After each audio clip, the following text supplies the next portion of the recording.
Hi friends, welcome to my Deepshali's kitchen. இன்னைக்கு நம்ம தீப்ஷாலிஸ் கிச்சனில் ஒரு சூப்பரான ஸ்நாக்ஸ் தான் பார்க்க போகிறோம்.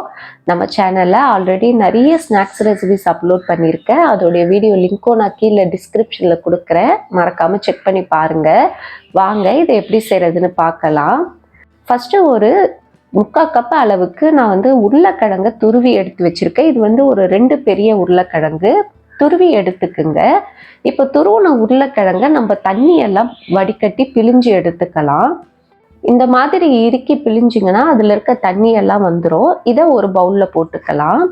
சப்போஸ் உங்களுக்கு இந்த மாதிரி தனித்தனியாக எடுத்து பிழிய கஷ்டமாக இருக்குன்னா ஒரு துணியில் போட்டு கூட ஒரு ஒயிட் கிளாத்தில் போட்டு அதை கூட நீங்கள் பிழிஞ்சு எடுத்துக்குங்க. இப்போ இது கூடவே ஒரு வெங்காயத்தை பொடியாக கட் பண்ணி சேர்த்துக்கலாம். 2 முட்டை ஆட் பண்ணிக்கோங்க.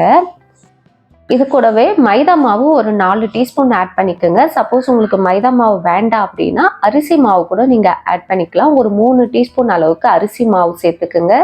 ஒரு 1/2 டீஸ்பூன் அளவுக்கு மிளகுத்தூள் சேர்த்துக்கின்னு தேவையான அளவு உப்பு சேர்த்து இதை நல்லா மிக்ஸ் பண்ணிக்கலாம். சில பேருக்கு அதிகமான காரம் வேண்டாம் அப்படின்னா நீங்கள் இதோடவே ஸ்டாப் பண்ணிக்கலாம். இல்லை எனக்கு கொஞ்சம் காரமாக வேணும்னா நீங்கள் ஒரு 1/2லேருந்து 1 டீஸ்பூன் அளவுக்கு தனி மிளகாய் தூள் சேர்த்துக்குங்க. அது கூடவே பிரெட் கிராம்ஸ் ஒரு 4 டீஸ்பூன் பிரெட் கிராம்ஸ் சேர்த்துக்கிட்டு இதையும் மிக்ஸ் பண்ணி விட்டுடலாம். இவ்வளோ தான், இதோட பேட்டர் ரெடி பண்ணிட்டோம்.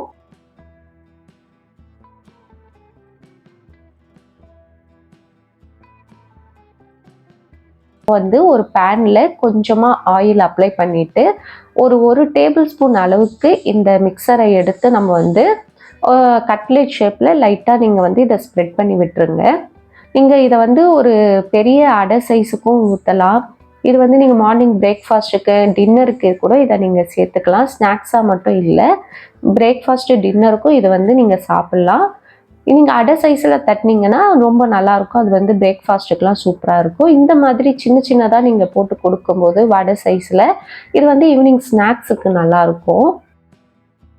இந்த மாதிரி 2 பக்கமும் இது நல்லா ஃப்ரை ஆகி வரணும், கோல்டன் ப்ரௌன் கலர் வரணும், உள்ளே நல்லா வெந்துடும். மீடியம் ஃப்ளேமில் வச்சு இதை நீங்கள் ரெடி பண்ணி எடுத்துக்குங்க.